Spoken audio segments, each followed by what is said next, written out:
வணக்கம். எல்லாத்துக்குமே ஒரு தொடக்கம் இருக்க மாரி ஒரு முடிவு எடுக்கும். அந்த மாரி தான் பார்த்தீங்கன்னா, அதிமுகவுக்கு இது முடிவுரை க்கான காலமா? அது தொடங்கியிருக்கா? அப்படிங்கிற ஒரு சந்தேகமும், ஐயமும் எழுது. ஏன்னா, காங்கிரஸ்க்குலாம் முடிவு வரும்னு சொல்லிட்டு யாராவது எதிர்பார்த்துருப்பாங்க அந்த காலகட்டத்தில. இந்தியானா காங்கிரஸ், காங்கிரஸ்னா இந்தியா. அது தமிழ்நாடு மட்டும் இல்ல, இந்தியா முழுக்கவே அப்பேற்பட்ட ஒரு பார்வை மட்டும் தான் இருந்துச்சு. அதுவே அவங்களோட வீழ்ச்சிக்கும், சரிவுக்கும் பார்த்தீங்கன்னா வழிவகுச்சு. நேரு அவர்கள் இருக்கும்போது அவர் தான் இருக்கிற வரைக்கும் பிரதமரா இருக்க போறாரு அப்படிங்கிற மனநிலையில இருந்தாங்க. அவரும் அப்படிதான் இருந்துட்டு போனாரு. அப்புறம் எல்லாருமே வந்தாங்க.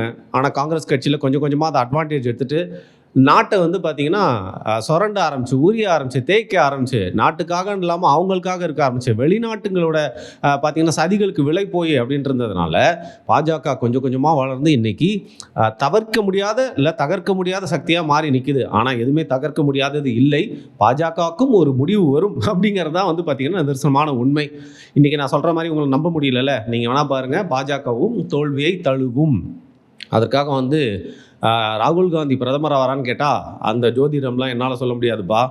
ஜோதிடம்லாம் 2 வருஷத்துக்கு முன்னாடி நீங்கள் தான் முதல்வர் ஆவீங்க அப்படின்னு சொன்னதுக்காக பார்த்தீங்கன்னா, நம்ம முதல்வர் விஜய் அவர்கள் பக்கத்திலே பண்டிட் ஏதோ ஒரு பண்டிட்டான் அவர் பக்கத்திலே வச்சு அவருக்கு பார்த்தீங்கன்னா ஒரு கவர்மெண்ட் போஸ்டிங் கொடுத்துருக்காரு. ஆக்சுவலாக அவர் ஜோசியம் சொன்னதுனால அந்த கவர்மெண்ட் போஸ்டிங் கொடுத்துருக்காரா, இல்லை நிஜமாவே அவர் வேறு ஏதாவது படிச்சிருக்காரா, இல்லை வேறு ஏதாவது தகுதி இருக்கா அவருக்கு அப்படின்னு தெரியல. ஏன்னா ஜெயிச்சோன்னே யாரை போய் பார்த்தாரோ இல்லையோ, பெரியார் திடலுக்கு போனவர், வீரமணியை போய் சந்தித்தவர், பெரியாருக்கு மரியாதை செய்தவர், பெரியாரிசத்தை கடைபிடிப்பவர், அவருக்கு இந்த மாதிரி ஜோடிடத்துலாம் பார்த்தீங்கன்னா நம்பிக்கை இருந்தாலும் ஒரு ஜோசியம் சொல்கிறாரு அப்படிங்கிறதுக்காகவே அவருக்கு அரசு பதவி கொடுத்துருப்பாரா அப்படின்லாம் எனக்கு தோணலை. அதில் ஏதாவது ஒரு ரீசன் இருக்கும். அதை தாவேகா நண்பர்களே சீக்கிரம் கண்டுபிடிச்சி நம்மளுக்கு சொல்லுவாங்க. எனிவே நம்ம அதிமுக கதைக்கு வருவோம். ஸோ எல்லாத்துக்குமே ஒரு முடிவு கண்டிப்பாக இருக்கும். அப்படிலாம் இல்லைங்க, தமிழ்நாட்டில் திமுகவை அழிக்க முடியுமா அப்படின்னு கேட்டால், திமுகவுக்கு மட்டும் ஒரு ஸ்பெஷலான பவர் இருக்குங்க. அதாவது அதை அழிக்க முடியும். ஆனால் என்ன பண்ணணும், வால் கால் தலைன்னு சொல்லிட்டு எல்லாத்தையும் வெட்டிடணும். கொஞ்சம் உயிரோடு விட்டிங்கனாலும் பார்த்தீங்கன்னா இது எல்லாமே முளைச்சி உயிரோடு வந்துடும். அப்படி தான் 10 வருஷம் பல வாட்டி கூப்பில் உட்கார வச்சும் இன்னும் உயிர் வாழ்ந்துட்டுருக்கு. இப்போ எதிர்கட்சியாக உயிர் வாழ்ந்துட்டுருக்கு. ஆனால் ஃப்யூச்சரில் அவங்களோட கதை என்ன அப்படிங்கிறத பார்க்கலாம். அப்படி தகர்க்கவே முடியாத ஒரு கட்சியாக ஒரு காலகட்டத்தில் இருந்தது தான் பார்த்தீங்கன்னா அதிமுக. எப்போ எம்ஜிஆர் இருக்கப்போ அப்படின்னு கேட்டிங்களா, திமுகலேருந்து அப்புறம் வெளில திமுக எதிர்ப்பிலேயே உருவான வளர்ந்த எம்ஜிஆர் கட்சி தான் அதிமுக. அவர் இருந்த வரைக்கும் ஆப்வியஸ்லி அவர் தான் பதவியில் இருந்தார், ஆட்சி அமைச்சிட்டே இருந்தார். யாராலையும் கிட்ட கூட வர முடியல. ஏன், அரசியலை கரைத்து குடித்தவரான கருணாநிதி பார்த்திங்கன்னா அரசியலை பயின்றுட்டு இருந்தார் 10 வருஷத்துக்கு மேலே. அதுக்கப்புறம் அவர் முதல்வர் ஆனார். பின்னால் ஜெயலலிதா வராங்க. ஜெயலலிதா முதல் வாட்டியே பவர் உட்கார்ந்தவொடனே தப்பு பண்ணுறாங்க. அதற்கப்புறம் கற்றுக்குறாங்க, திருப்பியும் பவருக்கு வராங்க, திருப்பியும் இழக்கிறாங்க. ஆனால் கடைசியாக பார்த்தீங்கன்னா தமிழ்நாட்டிலே தொடர்ந்து யாருமே ஆட்சி அமைச்சதே இல்லை. அதாவது எம்ஜிஆருக்கு அப்புறம் தொடர்ந்து ஆட்சி அமைச்சதே இல்லை. எம்ஜிஆரும் பார்த்தீங்கன்னா நடுவில் ஒரு சின்ன கேப் ஏற்பட்டுச்சு அப்படின்னு நினைக்கிறேன். எம்ஜிஆருக்கு இன்னும் அதிகமாக இவங்களுக்கு கிடைச்ச ஒரு விஷயம் என்ன அப்படின்னா 2016 மீண்டும் ஒரு வாட்டி வெல்றாங்க. அப்படி வெல்றப்போ பார்த்தீங்கன்னா கூட்டணியாது கிட்டணியாது அப்படின்னு சொல்லிட்டு திரும்பி பார்க்குறப்போ எதிரிகளே இல்லை அப்படின்னு சொல்கிற அளவுக்கு அதிமுக சும்மா பீக்கில் இருக்குது. அவங்களே யோசிச்சிருப்பாங்க, என்னடா இது சும்மா சண்டைக்காவது யாராவது வாங்கடா. நம்மளோட பரம எதிரியான கருணாநிதி அவர்களும் பார்த்தீங்கன்னா வீல் சேரில் உட்காந்துருக்காரு. ஸ்டாலினும் பார்த்தீங்கன்னா அவரோட லெவலுக்கு நம்ம கூட சண்டை செய்ய மாட்டுறாரு. இந்த கூட்டணி கட்சிகள் அப்படிங்கிறவங்க நம்மளுக்கு தேவைப்பட மாட்டுறாங்க. நம்மளுக்கு 2வது வாட்டி மக்கள் வாய்ப்பு கொடுத்துருக்காங்க. சரி கொஞ்சோண்டு ஏதாவது நல்லது செஞ்சு பார்ப்போமே அப்படின்னு நினச்சிருக்காங்க போல். அப்போது அவங்க அந்த சில மாதங்கள் உயிரோடு இருந்த காலகட்டத்தில் தான் அவங்க ஆட்சி செய்த காலத்திலே கொஞ்சம் ஒரு பெட்டரான ஆட்சி, அதாவது அவங்க ஆட்சி செய்த காலத்திலே பார்த்திங்கன்னா ஓரளவுக்கு ஒரு நல்ல ஆட்சி அப்படிங்கிறது அவங்க இறக்கிறதுக்கு முன்னாடி இருந்த சில மாதங்கள் தான். நீங்கள் வேணால் போய் தேடி பாருங்கள். பல நலத்திட்ட உதவிகள், அதுக்கப்புறம் அவங்களோட கேரக்டர்லேயே பிஹேவியரில் நிறைய சேஞ்ச் இருந்துச்சு. தி வேஷி அப்ரோச் திங்ஸ் இதுலேயே பார்த்திங்கன்னா கொஞ்சம் ஒரு மாதிரி தன்மையாக மாறிட்டாங்களோ அப்படின்னு எனக்கு தோணுச்சு. அப்படி பீக்கில் இருந்த அதிமுக அதற்கப்புறம் என்ன ஆச்சுன்னு உங்களுக்கு தெரியும். மறைவுக்கு அப்புறம் சசிகலா அந்த இடத்துல உட்காரலாம் அப்படின்னு பார்க்குறாங்க. ஆனால் நாங்கள் யாரை சொல்கிறோமோ அவங்க தான் உட்காரணும், நீங்கள் போய் ஜெயிலில் உட்காருங்கன்னு சொல்லிட்டு நம்ம பிஜேபி உள்ள அனுப்பிடுச்சு. ஓபிஎஸ் அவர்கள் தர்மயுத்தம் மட்டும் போயிட்டார்.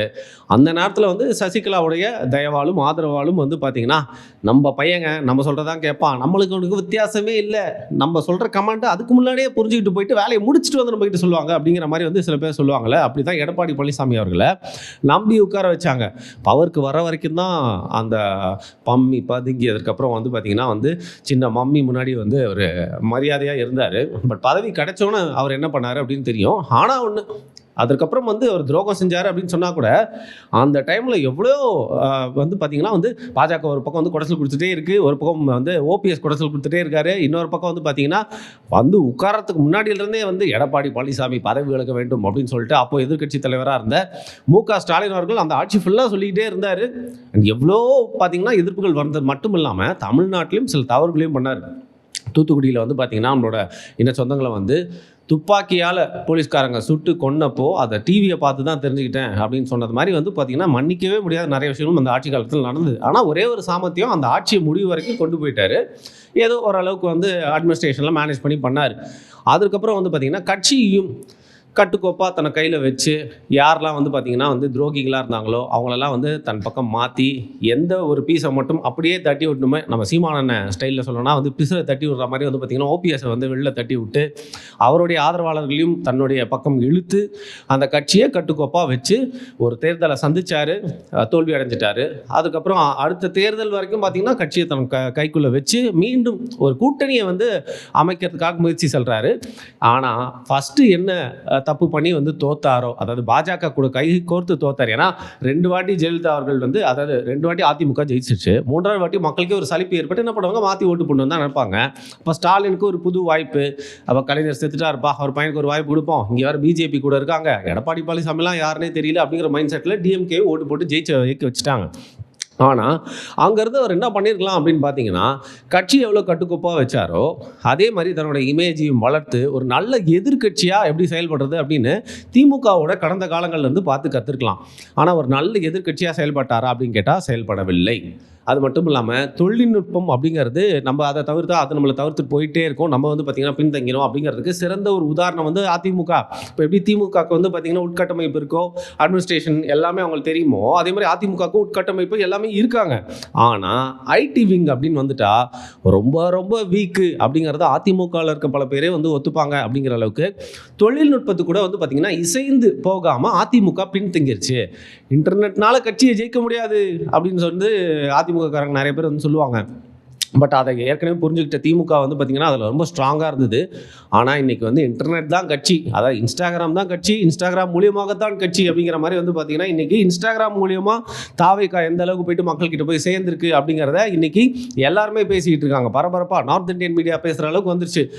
இந்த மாதிரி மட்டும் இல்லாமல் கூட்டணி வைக்க முடியாதது, அரவணைச்சு போக முடியாதது, ஃபஸ்ட்டு ஒரு முக்குளத்தோர் கட்சியாக இருந்ததை பின்னால் கவுண்டர் கட்சி அப்படிங்கிற ஒரு மாதிரி பேர் வாங்க வச்சது, மற்ற சமூகங்களை சேர்ந்தவங்கெல்லாம் பார்த்திங்கன்னா வந்து விட்டு கொடுத்து போகிறது அப்படிங்கிற மாதிரி சில விஷயங்களை செய்யாததுனால அதோடு விட்டுருங்க. இந்த வாட்டி வந்து பார்த்திங்கன்னா அதிமுக அட்லீஸ்ட் எதிர்கட்சியாக வந்துச்சுன்னா கூட இந்த பிளவு பிரிவுலாம் இருந்திருக்காது. பட் 3வது இடத்திற்கு சென்றோன்னே கண்டிப்பாக இத்தனை தோல்விகளை பார்த்ததுக்கப்புறமா உங்களோட தலைமைக்கு சேலஞ்ச் வரும் அப்படிங்கிறது எல்லாருக்குமே தெரியும். இபிஎஸ் அவர்களோட தலைமைக்கு சேலஞ்ச் வரும் அப்படின்னு சொல்லிட்டு அதற்கு ஏற்ற மாதிரியே வந்து பார்த்திங்கன்னா வந்துருச்சு. ஒரு பக்கம் அவர் நின்னா, இன்னொரு பக்கம் சிவிஎஸ் அவருடைய ஆதரவாளர்களுடன் நிற்கிறாரு. இதில் என்ன மேட்டர்னா, நம்ம ஏற்கனவே நிறைய வாட்டி பேசிட்டோம். தேர்தல் முடிவுகள் வெளியானதுக்கப்புறமா திமுகவும் அதிமுகவும் கூட்டணி சேர்ந்து வந்து பார்த்திங்கன்னா வந்து எடப்பாடி பழனிசாமியை ஆட்சி அமைக்க போகிறாங்க, அதாவது அவர் வந்து சிஎம்மாக ஆக்க போகிறாங்க, வெளியிலேருந்து ஆதரவு கொடுக்க போகிறாங்க அப்படின்னு சொல்லிட்டு இப்போ வந்து சிவிஎஸ்ஏ வந்து இன்றைக்கி ப்ரெஸ் மீட் வச்சு என்ன சொல்லிட்டாரு அப்படின்னு பார்த்தீங்கன்னா, மக்கள் வந்து தேர்ந்தெடுத்திருக்காங்க, தாவேகா தான் வந்து வெல்லிட்டுருச்சு அப்படின்னு, சிஎம்மாக வந்து விஜய் தான் வரணும் அப்படின்னு. ஆனால் அந்த நேரத்தில் திமுகவோட ஆதரவோட இபிஎஸ் வந்து சிஎம்மாக பார்த்தாரு. திமுகவை எதிர்த்து உருவாக்கப்பட்ட கட்சி தானே இது, அப்போ நாங்களாம் அதிர்ந்து போயிட்டோம் அப்படின்னு சொல்லிட்டு. உண்மையாக என்ன நடந்துச்சுன்னு தெரியாது, பட் இந்த மாதிரி ஒன்று நடந்துச்சு அப்படிங்கிறது இவர் வாயால் பார்த்தீங்கன்னா நம்ம இன்றைக்கி உண்மை அப்படிங்கிறது தெரிஞ்சுக்கிறோம். ஸோ திரும்பவும் இவர் வந்து என்ன பண்ணியிருக்காரு, ஒரு சிஎம்மாக போயிட்டு அதில் உட்காந்துடலாம் அப்படின்னு சொல்லிட்டு இவர் ஒரு முனைப்பு காட்டி முன்னெடுப்பு எடுத்திருக்காரு. அதை வந்து பார்த்திங்கன்னா வந்து இவர் பாதி பேர் கட்சியில் வந்து பாதிக்கும் மேற்பட்டோர் எம்எல்ஏக்கள் வந்து ஏற்றுக்கவில்லை. அப்படிங்கிறதுனால சிவிஎஸோடைய ஒரு ஃபேக்ஷன் போயிட்டு அப்போத்துலேருந்து கூடி பேச ஆரம்பிச்சது மட்டும் இல்லாமல் நடுவில் நடந்த ஒரு பேச்சுவார்த்தையில் சொல்ல முடியாத சில விஷயங்கள்லாம் நடந்திருக்கு.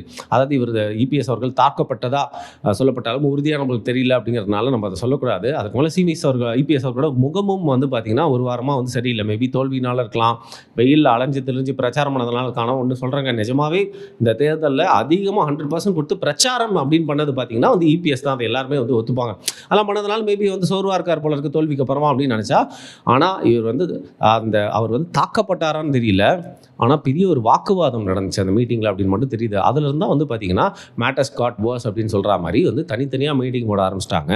அதற்கப்புறம் சிவிஎஸ் சைட்லேருந்து பார்த்திங்கன்னா ஒரு முடிவு எடுக்கிறாங்க, நம்ம ஏன் வந்து இப்படியே இருந்து கட்சி இப்படியே விட்டால் அழிஞ்சு போயிடணும், ஸோ பவர் அப்படிங்கிறத நம்ம வந்து யூஸ் பண்ணிக்கணும். ஒன்று நம்ம கட்சியை வந்து பார்த்திங்கன்னா தாவேக்காவோட அரசு கூட இணைச்சு அவங்களோட அமைச்சரவையில் அவங்களுக்கு ஆதரவு கொடுத்து வந்து இணைந்து கொஞ்சம் பவர் ஷேரிங் பண்ணிக்கலாம். அப்படி கட்சி உயிர்வோடு இருக்கும். இல்லைனா வந்து பார்த்திங்கன்னா 3ஆம் நம்ம அடுத்த எலெக்ஷனில் நம்மளுக்கு ஓட்டு போடணும்னு யாரும் நினைக்கவே மாட்டான். நீங்களே சொல்லுங்களேன், அதிமுகவோட பர்பஸ் என்ன இனிமேல்? அவங்க யாருக்கு ஓட்டு போடுவாங்க? வந்து இளைஞர்கள்லாம் வந்து ஏன் அதிமுகவுக்கு வந்து ஓட்டு போட போகிறாங்க? எம்ஜிஆர் தெரிஞ்சவங்களாம் பல பேர் இறந்துக்கிட்டே இருக்காங்க.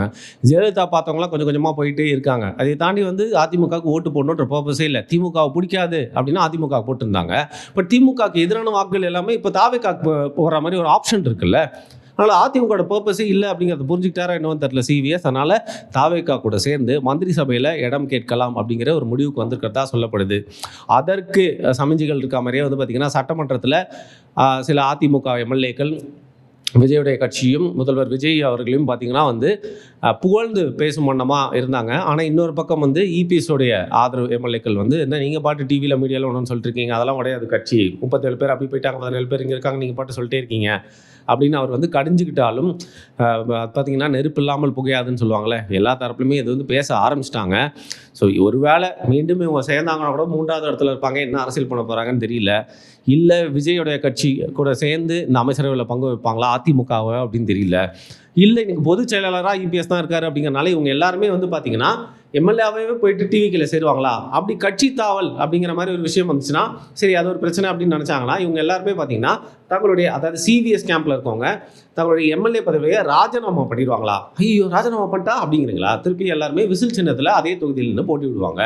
இவங்களோட தனிப்பட்ட ஆதரவாளர்கள் அங்கே ஏற்கனவே விசில் சின்னத்துக்கு இருக்கக்கூடிய ஒரு கிரேஸு அப்படிங்கிறது எல்லாமே சேர்த்து திருப்பியும் இவங்க விழுறதுக்கான எல்லா வாய்ப்பும் இருக்குல்ல. அப்படியே தாவேக்கா எம்எல்ஏக்கெல்லாம் சேர்ந்து மீண்டும் சட்டமன்றத்துக்குள்ள பெரும்பான்மையோடு வந்து பார்த்திங்கன்னா தாவேக்கா சட்டமன்றத்தில் இந்த 5 வருடங்களை ஆட்சி அமைக்கும். அப்போ வந்து பார்த்திங்கன்னா அந்த உதிரி கட்சிகளான மற்ற கட்சிகளோட 2 சீட்டு 1 சீட்டு அந்த ஆதரவுலாம் வந்து தேவைப்படாது. இன்றைக்கி சட்டமன்றத்தில் உதயநிதி வேறு சொன்னார்ல, எங்களுடைய கூட்டணி கட்சிகள் ஆதரவு பெற்று வந்து இன்றைக்கி ஆட்சியில் இருக்கீங்க அப்படின்னு. அந்த மாதிரி யாரும் உங்களை ஏளனம் செய்ய மாதிரி தாவேக்கா வந்து போயிடும். அதனால் இந்த எம்எல்ஏக்கெல்லாம் ராஜினாமா பண்ண போகிறாங்களா? அதுக்குள்ளே இபிஎஸ் வந்து இழுத்து பிடிச்சிருவாரா? இவங்க கட்சியை காப்பாற்றுறதுக்காக எல்லாருமே ஒரு சால்வில் போவாங்களா? ஏன்னா இந்த கட்சியில் இருக்க எம்எல்ஏக்கள் பல பேர் தாவேக்காக்கு எப்படா தாவலாம், ஆஹா அவங்க எல்லாருமே வெண்டுட்டாங்களே, இதான் ஃபியூச்சர் போல் அப்படின்னு நினச்சிட்டு இருக்கிறதா பேசிகிட்டு இருக்கிறதா சொல்லப்படுது.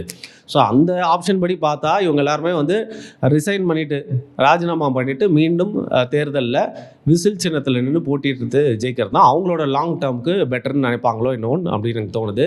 எது எப்படியோங்க ஒரு பெரிய கட்சியோடைய ஒரு காலகட்டத்தில் இந்த கட்சிக்கு பின்னாடி திரும்பி பார்த்தா எதிரிகளே இல்லைன்னு சொல்லப்பட்ட எம்ஜிஆரால் உருவாக்கப்பட்ட கட்சி, அண்ணாவின் பெயரை கொண்ட கட்சி, ஜெயலலிதாவால் வந்து பார்த்திங்கன்னா வந்து இரும்பு திரை மாதிரி நடத்தப்பட்டிருந்த கட்சி இன்றைக்கி தன்னுடைய அழியும் தருவாயில் தன்னுடைய கடைசி நாட்களை எண்ணிக்கொண்டிருக்கிறது அப்படிங்கிறத வரலாற்றின் பல பாடங்களில் ஒரு பாடமாக பார்த்து நம்ம ஏதோ ஒரு விஷயத்தை கற்றுக்க வேண்டியிருக்கு அப்படின்னு தான் நினைக்கிறேன். நன்றி.